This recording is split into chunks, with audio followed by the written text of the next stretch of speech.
Only on Fox, you're about to see some pretty dramatic video of a new product being used in the war on terror. And believe it or not, it's kind of a paint that's used on pickups right now. But tonight we'll show you how it's gone from those pickups all the way to the Pentagon. 4, 3, 2, 1. You're looking at some disturbing video given to us by a company called Linex. They're simulating what can happen to somebody, in this case a dummy, if a bomb went off near their office. This dummy obviously has some problems. The dummy placed in an identical office next door. This one seems to make it through just fine. What's the difference? Prior to the explosion, the wall that survives was sprayed with a substance called Paxcon. Yet it's also elastic, so it can flex and take the brunt of an explosion.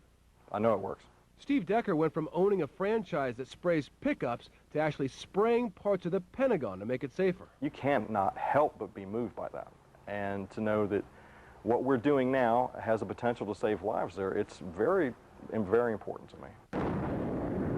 The company makes no promise that the paint will hold a building together when something happens, but they do believe it can dramatically cut down on injuries and deaths. In a typical bomb blast, 80% of the casualty comes from fragmentation of the building.